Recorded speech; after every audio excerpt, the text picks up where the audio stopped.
जय श्री कृष्ण, राधे राधे। धर्मानुरागी भाइयों, प्रत्येक व्यक्ति ये जानता है कि हर व्यक्ति के मन में अच्छे विचार और बुरे विचार होते हैं, क्योंकि ये सृष्टि की रचना ऐसे हुई है। ब्रह्मा जी ने सृष्टि की रचना ऐसे की है, ये विश्व ऐसे ही बनाया है। कहा है गोस्वामी तुलसीदास जी ने कि जड़ चेतन गुण दोषमय विश्व कीन करतार, और संत हंस गुण गहाई पे पर हर वारी विकार। बोले जड़ चेतन जो सृष्टि है एक गुण और दोषमय है, लेकिन जो संत जन होते हैं, जो सद्गुणी होते हैं, जो सद्बुद्धि जिनके पास होती है, वो दोष छोड़ करके गुणों को ग्रहण करते हैं। गोस्वामी तुलसीदास जी वंदना प्रकरण में ब्रह्मा जी की वंदना करते हुए यही कहते हैं, बंदा विधि पद रेन भाव सागर जह कीन जह, और संत सुधा ससिधेन प्रगटे खल विश्वारुणी। बोले उन ब्रह्मा जी के चरणों की धूल की हम वंदना करते हैं जिन्होंने भवसागर की रचना की है, जिसके अंदर संत सुधा ससिधेन इनको प्रकट किया है जन कल्याण के लिए, जीव कल्याण के लिए। और वहीं पर खल विष वारुणी इनको भी प्रकट किया है, क्योंकि संत सुधा शशि और धेन इनका महत्व हमें पता कैसे चलता। तो इनका महत्व प्रकट करने के लिए भाई अगर विष नहीं होगा तो अमृत का पता कैसे चलेगा। दुष्ट लोग नहीं होंगे तो सज्जन की पहचान हमें कैसे होगी। विष नहीं होगा तो अमृत का महत्व हमें पता कैसे चलेगा। कहने का आशय यह है कि एक गुण दोष में सृष्टि इसीलिए बनाई है, जिस तरह से भाव सागर गुण दोष में है, इसलिए जो हमारे हृदय में भाव सागर है उसके अंदर भी गुण और अवगुण दोनों है, सद्बुद्धि और कुबुद्धि दोनों है, दैवी संपदा और आसुरी संपदा जैसे गीता में कहा है, ये दोनों है। रावण को समझाते हुए विभीषण जी यही तो कहते हैं कि सोमति कुमति सबके ओर रही, नाथ पुराण निगम यस कहाई। बोले सुमति और कुमति सबके हृदय में रहती है। विभीषण जी कहते हैं कि ऐसा मत पुराणों का और शास्त्रों का है। तो अगर हमारे हृदय में अच्छे विचार होंगे तो हमारी समृद्धि होगी, और बुरे विचार होंगे तो अवनति होगी, विपत्तियां आएंगी। तो अच्छे विचार या सकारात्मक दृष्टिकोण ही मन को निर्मल निश्चल बना देता है, और इस प्रकार से व्यक्ति का जीवन हर क्षेत्र में सफलता प्राप्त कर सकता है, हर प्रकार की संपत्ति प्राप्त कर सकता है, हर प्रकार की समृद्धि प्राप्त कर सकता है। तो ये जो गुण जो हैं, ये गुणों की वृद्धि होते कैसी है, ये कैसे बढ़ते हैं। तो श्री कृष्ण भगवान कहते हैं कि ये त्रिगुणमयी सृष्टि है, त्रिगुणात्मक है। इसके अंदर सत्व रज और तम ये तीनों गुण हैं, लेकिन ये तीनों जो हैं बुद्धि के गुण हैं, आत्मा के नहीं। आत्मा तो निर्विकार निश्चल है। तो हमें करना क्या है, सत्व के द्वारा, सत्व गुण के द्वारा रज और तम इन दोनों गुणों को दबाना है, उन पर विजय प्राप्त करनी है और सत्गुण की वृद्धि करनी है। और जब सतोगुण की वृद्धि हो जाती है तभी जीव, कृष्ण भगवान कहते हैं, मेरे भक्ति रूप स्वधर्म की प्राप्ति कर लेता है। और निरंतर सात्विक वस्तुओं का सेवन करने से ही सतोगुण की वृद्धि होती है, तब मेरे भक्ति रूप स्वधर्म में प्रवृत्ति होने लगती। तो उद्धव जी कहते हैं, महाराज जी बढ़ते कैसे हैं। तो श्री कृष्ण भगवान कहते हैं कि इसके 10 कारण हैं। किसी के अंदर सतोगुण रजोगुण और तमोगुण की वृद्धि के 10 कारण हैं। और जिस प्रकार का ये 10 चीजें होंगी, उस प्रकार का उसके अंदर गुणों की वृद्धि। तो 11वें स्कंद में श्री कृष्ण भगवान उद्धव को यही समझाते हैं। कहते हैं, हे उद्धव, ये 10 कारण हैं किसी के गुणों में वृद्धि करने, सत्गुण, रजगुण और तमोगुण की वृद्धि के ये 10 कारण हैं। बोले कौन कौन से? तो बताते हैं। आगमो आपा प्रजा देश काल कर्म जन्म चा ध्यानम मंत्रो अथ संस्कारो दशेते गुण हेतवा। बोले आगमो आपा प्रजा देश कालः कर्म जन्म चा ध्यानम मंत्रोवत संस्कारो दशेते गुण हेतवा। ये 10 हैं जो किसी के अंदर गुणों को बढ़ाते हैं। कौन कौन से? थोड़ा सा इस पे चर्चा कर लें। कौन 10? शास्त्र।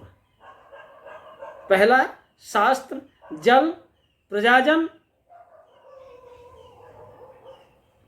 देश यानी स्थान, काल, कर्म आजीविका का साधन, जन्म और ध्यान और मंत्र और संस्कार, ये 10 गुण। तो सबसे पहले कारण क्या है? सबसे पहले है आगमो। आगमो यानी शास्त्र। तुम साहित्य कौन सा पढ़ते हो? तुम रामचरितमानस पढ़ते हो, श्रीमद् भगवत गीता पढ़ते हो,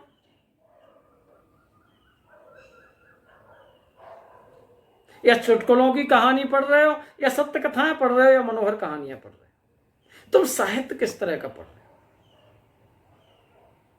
तो जैसा साहित्य पढ़ेंगे हम, उसी तरह से बन जाए। क्योंकि किसी की भी उन्नति में अगर मराठा शिवाजी महाराज अगर महापुरुषों में गिनती हुई है, तो उनकी माताजी जो थी उनको महाभारत और रामायण की कथाएं सुनाया करती थी, नाना प्रकार की कथाएं सुनाती थी। तो हम साहित्य कैसा पढ़ते हैं? दूसरा है जल। जल यानी अन्न। हम जल क्या ग्रहण करते हैं, अन्न कैसा ग्रहण करते हैं? कहते हैं जैसा खाओ अन्न और वैसा हो मन। हम जिस तरह का अन्न ग्रहण करेंगे उसी तरह से हमारा मन बनेगा, क्योंकि अन्न से ही हमारे शरीर के प्रत्येक अंग प्रत्यंग में रस जाता है। प्रत्येक अंग प्रत्यंग में रस जाता है, उसी से हमारा ये ज्ञानेंद्रियां को पुष्टि मिलती है, कर्मेंद्रियों को पुष्टि मिलती है, मन, बुद्धि, चित्त, अहंकार सभी उससे पुष्ट होते हैं। कहते अन्नो वैसा। अन्न जो है प्रत्यक्ष भगवान है। तो हम अन्न कैसा ग्रहण करते हैं? हमारा अन्न सात्विक है या तामसिक है? हम शाकाहारी है या मांसाहारी? तो अगर हमें अपनी बुद्धि निर्मल करनी है तो क्या करना पड़ेगा? रामचरितमानस में दर्शन कराया है मनु शत्रुपा में कि करही आहार शाक फल कंदा। बोले शाकाहारी भोजन करते थे मनु और शत्रुपा, तो क्या होता था? सोम रही ब्रह्म सच्चिदानंदा। बोले जब हम शाकाहारी होते हैं, शुद्ध शाकाहार करते हैं, तो हम उससे सच्चिदानंद ब्रह्म की स्मृति हमारे हृदय में आती है। दूसरा, तुम ही निवेदित भोजन करही प्रभु प्रसाद पट भूषण धरही। बोले भगवान को जो भोजन करना है तो उसे प्रसाद बना के ग्रहण करो।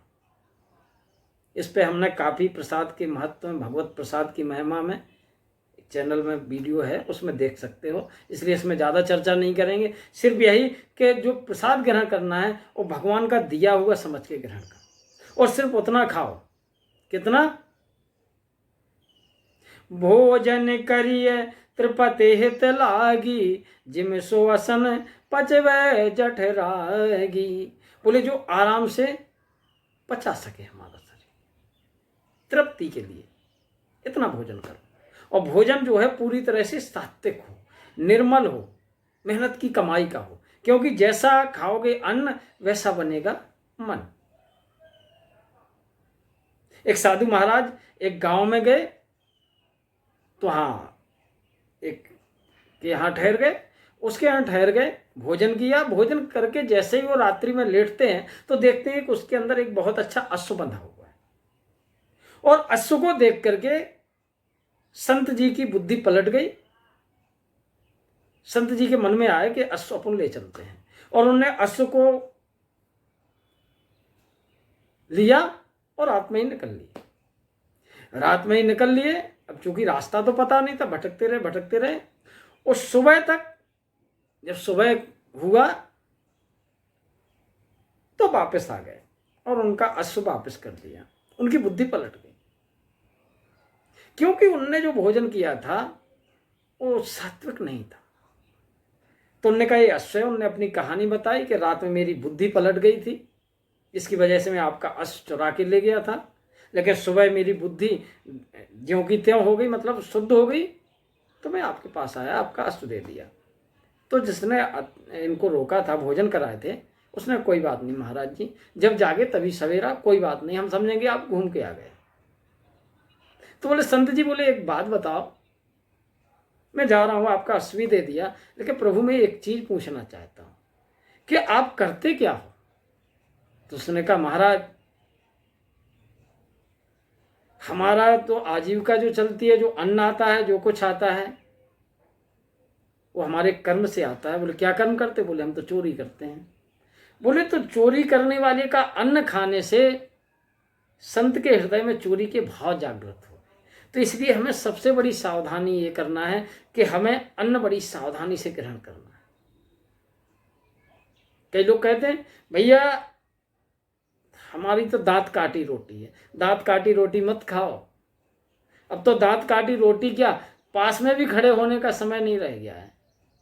ये हमारी जो संस्कृति है, भारतीय संस्कृति, काल मृत्युंजयी संस्कृति, कालजयी संस्कृति, इसमें जो हमारे ऋषियों ने जो नियम बनाए हैं, अगर हम उन नियमों पर चलते रहें, शुद्ध शाकाहारी रहें, तो ये समस्या हमारे जीवन में आए नहीं, जिस समस्या से हम मुखातिब हो रहे हैं। तो अब भी समय सुधर सकते हैं हम, ऐसा कुछ नहीं।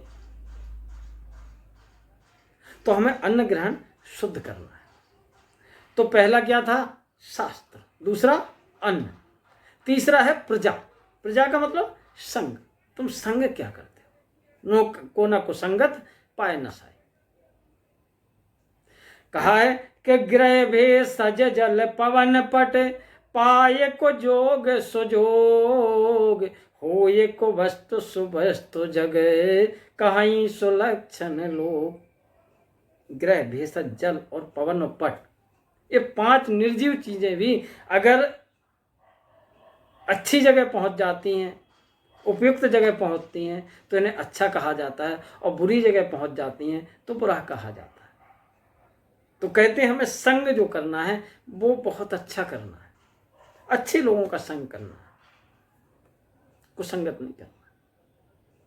विधिवश अगर पहुंच भी गए, विधिवश सुजन कुसंगत परहि, और फनि मन यो निज गुण अनुसर ही। अगर मान के चलो हम पहुंच भी गए, तो अपना किस तरह से, जैसे सांप के ऊपर मणि रखी हुई है, सांप जितना ही काला है मणि उतनी ही चमकदार है, तो मणि की तरह अपन को चमकना है। पद्म पत्र विमहम बसा, जल में रहते हुए कमल के पत्ते की तरह निर्विकार रहना, विकारग्रस्त नहीं होना, क्योंकि संग का ही कारण है कि कर्ण जैसा दानवीर दुर्योधन के संग के कारण पतन के रास्ते, भीष्म पितामह जैसे महापुरुष सिर्फ संग गलत होने, और दुर्योधन भी इतना बुरा नहीं होता अगर उसे शकुनी का दुस्संग नहीं मिलता। इसीलिए तो नारद भक्ति सूत्र में कहा है कि दुसंग सर्वथा त्यजे, दुर्जनों का संग हमेशा। दुष्ट संग जन दे विधाता, बोले दुष्ट का संग मत दे। ब्रह्मा जी से यही प्रार्थना करते हैं, बोले चाहे नरक में रहने को मिल जाए लेकिन दुष्टों के संग। तो हमारा संग कैसा है? फिर है देश यानी स्थान। हम किस जगह रहते हैं, हम किस जगह रहते हैं, हम किस जगह रहते हैं, उस स्थान का महत्व है। प्रत्येक स्थान का एक ऑरा होता है। जैसे हम मंदिर में पहुंचते हैं तो हमारी विचार, वृत्ति, प्रवृत्ति, बुद्धि सब बदल जाती है, भक्तिमय हो जाता है। तब किस जगह खड़े हैं, अच्छी जगह खड़े हो रहे हैं, बुरी जगह खड़े हो, तो स्थान का बड़ा महत्व, स्थान का बहुत बड़ा महत्व। तीसरा है काल, समय। समय ऐसा हो जाता है कि समय की वजह से बोले फिरे सदा माया कर प्रेरा, काल कर्म स्वभाव गुण घेरा। समय ऐसा पड़ जाता है कि ना चाहते हुए भी हमें गलत कर्म करने पड़ते।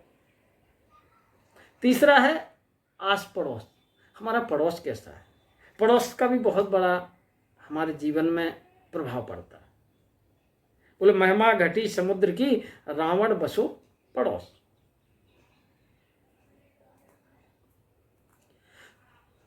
तीसरा है कर्म, आजीविका का साधन क्या है हमारा। क्योंकि कर्म के वशीभूत होकर के भी हम गलत कार्य पे चले जाते हैं, गलत मार्ग पे चले जाते हैं। वाल्मीकि लुटेरा, बाल्या लुटेरा, दूसरों का धन हरण करके, दूसरों को मार के अपने परिवार का भरण पोषण कर रहा था।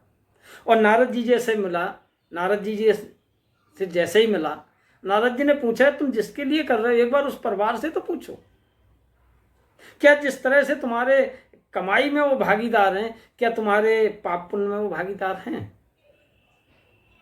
वो जाके सवाल करता है, और नहीं, हम तुम्हारी कमाई के भागीदार हैं लेकिन पाप पुण्य के नहीं है। बस वहीं हृदय परिवर्तन हो गया और वाल्मीकि ऋषि बने। उल्टा नाम जपत जग जाना और वाल्मीकि भय ब्रह्म समाना। इसमें एक आजीविका का भी है, दूसरा ये संगत का भी आता है। हमें कैसा संग मिल रहा है, हम कैसे लोगों के साथ, हमें कैसा गुरु मिला है। दूसरा है जन्म, हमारा जन्म कहाँ हुआ है, हमारा परिवार कैसा है, माता पिता हमें कैसे मिले हैं, हमारी पत्नी कैसी है। दुर्गा सप्तशती में तो कहते हैं पत्नी मनोरमाम देहि मनोवृतान सारिणी, मनोवृतान सारिणी तारिणी दुर्ग संसार सागरस्य कुलोद्भवा। उनसे प्रार्थना यही करता है भक्त कि पत्नी जो दो मेरे अनुसार चलने वाली, कैसी हो, जो संसार सागर से मेरा तरन तारण कर दे और मेरे कुल को आगे बढ़ाए। क्योंकि नारी का बड़ा महत्व है, इसलिए तो कहा है कि नारी निंदा मत करो, नारी नर की खान, और नारी से न उपजे ध्रुव प्रहलाद समान। किसी भी व्यक्ति के जीवन में अच्छा उपरा बनाने में नारी का बड़ा महत्व। अगर कैकेयी माता ने राम जी को वन नहीं भेजा होता तो आज हम राम जी को सिर्फ अयोध्या नरेश के रूप में जानते, एक मर्यादा पुरुषोत्तम के रूप में नहीं जानते। ध्रुव की माता सुनीति ने अगर उन्हें रास्ता नहीं दिखाई होती, ध्रुव का पता ही नहीं होता। प्रहलाद, कयाधु माँ मदालसा, ये माताओं का देश है हमारा। मातृ शक्ति को सबसे पहले प्रणाम किया गया है। तो कैसे माता पिता मिले हैं, कैसा परिवार हमें मिला है, कैसी पत्नी हमारी है, अगर ये लोग हमारा सहयोग करते हैं तो हमारे अंदर अच्छे गुणों की वृद्धि होती है। तीसरा है ध्यान, हम ध्यान किसका करते हैं, परमात्मा का करते हैं या संसार का करते हैं, विषय विकारों का करते हैं क्या अच्छे गुणों का करते हैं। कहा भी है गीता में, ध्यायेत विंध्यान पुंसा संगेत सुपजायते, संगात संजायते कामा, कामाद क्रोधो विजायते, क्रोधाद भवत सम्मोहात्, सम्मोहात् स्मृति विभ्रमा, स्मृति हिंसाद बुद्धिनाशो, बुद्धिनाशात् प्रणश्यति। हम जिस तरह का ध्यान करेंगे उस तरह के हम होते चले जाएंगे। क्योंकि हम जो ध्यान करते हैं हम वैसे हो जा, हमारे संकल्प वैसे बनते हैं, और जब हमारे संकल्प वैसे बनते हैं तो हमारे विचार वैसे बनने लगते हैं, और जब हमारा विचार वैसा बनता है तो हमारे आचरण वैसे बनते लगते हैं। तो अगर हम विषयों का ध्यान करते हैं तो हमारे अंदर काम क्रोध ये प्रकट होते हैं। और काम क्रोध में क्या होता है, हम मोहग्रस्त हो जाते हैं, और मोहग्रस्त होती है हमारी बुद्धि कुबुद्धि हो जाती है और हम नष्ट हो जाते हैं। तो हमें ध्यान किसका करना है, परमात्मा का करना है। तीसरा है मंत्र। हम मंत्र का किसका ले रखें, हमारा गुरु कौन है। एक अच्छा गुरु मिलने से ध्रुव जी को नारद जी मिले, परम पद के अधिकारी हो गए।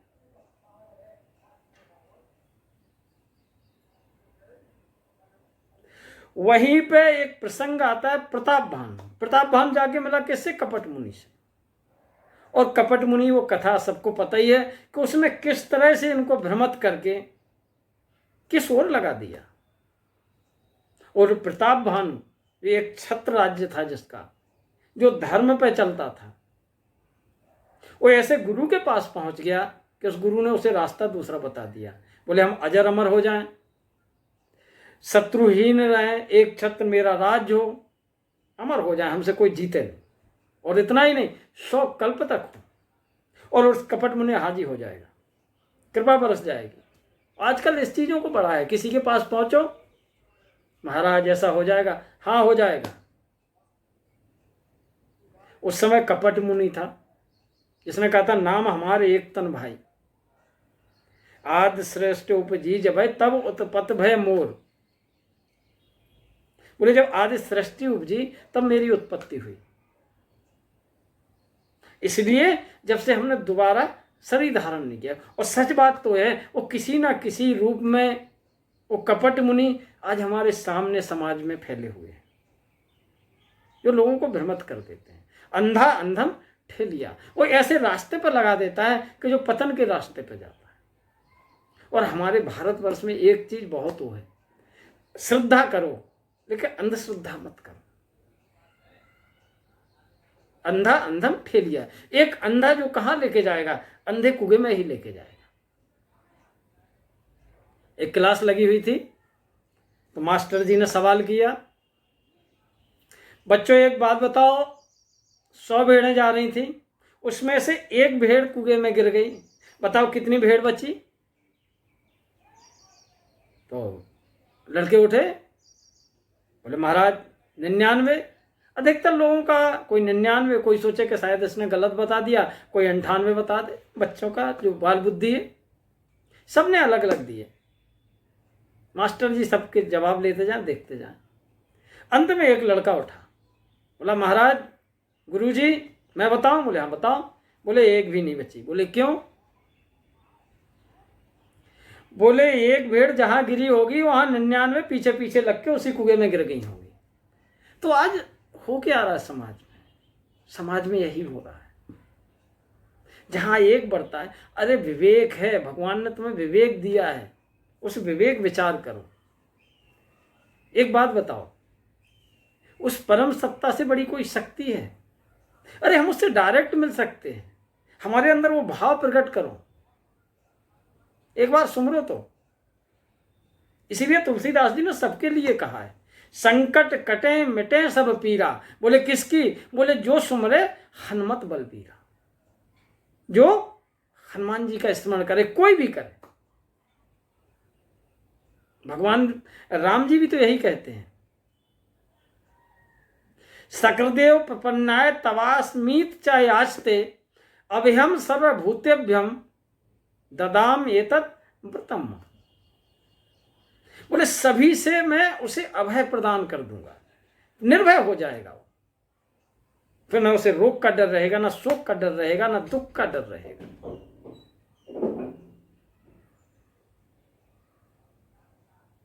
तो हम किस गुरु के चक्कर में पड़े हैं? वो गुरु है क्या? वीतराग भय क्रोध है, उसके समाप्त हो चुके हैं। वीतराग भय क्रोधा मनमया माम उपास्त्रता, वो भगवान का भजन करता है। अदेष्टा सर्वभूता नाम मैत्र करुण योचा निर्ममो निरहंकारो सम दुखा सुखा क्षमी। ये संतों के गुण हैं। अदेष्टा सर्वभूता नाम, किसी से उनका द्वेष नहीं है। मैत्र करुण योचा, हेतु रहित जगजुग उपकारी। निर्ममो, किसी में ममता नहीं, निरहंकार, अहंकार नहीं है, घमंड नहीं है, सम दुखा सुखा क्षमी, क्षमावान है, वो है संत। उनकी शरण में जाइए, कल्याण होगा। तो हम मंत्र किससे ले रहे हैं, हम किसके कहने पे जा रहे हैं? कपट मुनि के पे जा रहे हैं या नारद मुनि के पे जा रहे हैं? नारद मुनि के पे जाओगे, हेतु रहित जग जो उपकारी, तुम तुम्हार सेवक असुरारी। वो अपनी पूजा ही नहीं कराते, वो रास्ता सीधा भगवान का बताते हैं, भगवान की शरण में जाने को बोलते हैं। ध्रुव, तुम्हें अगर कुछ चाहिए तो ओम नमो भगवते वासुदेवा, इस मंत्र का पाठ करो, भगवान अवश्य आएंगे तुम्हारे पास। ये नहीं कि तुम मेरे पास आ जाओ, मैं तुम्हें भगवान से मिला दूंगा, मैं तुम्हारा कल्याण करा दूंगा। नारद जी ने कहीं कुछ नहीं किया। जयंत भी दुष्ट हृदय था, नारद देखा विकल जयंता, लाग दया कोमल चित समता। उसे भी कहा, बोले जाओ उन्हीं की शरण में जाओ।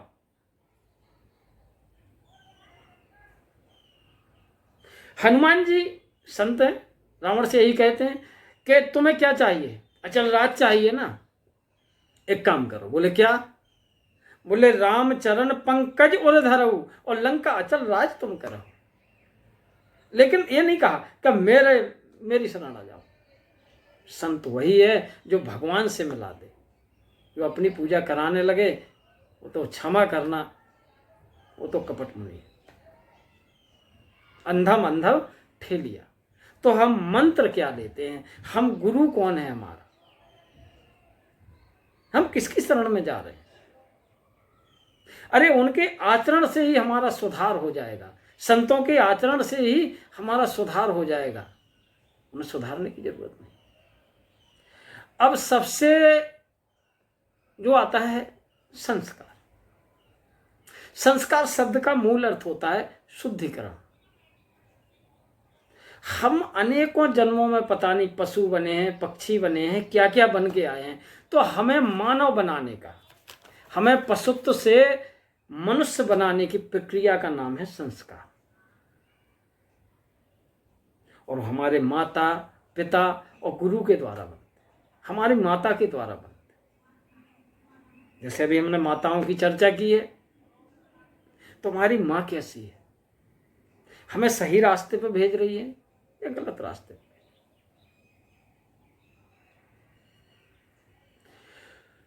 तो आजकल तो संस्कार भूल ही गए। हमारे भारतीय संस्कृति में 16 संस्कार होते हैं, गर्भाधान संस्कार से लेकर के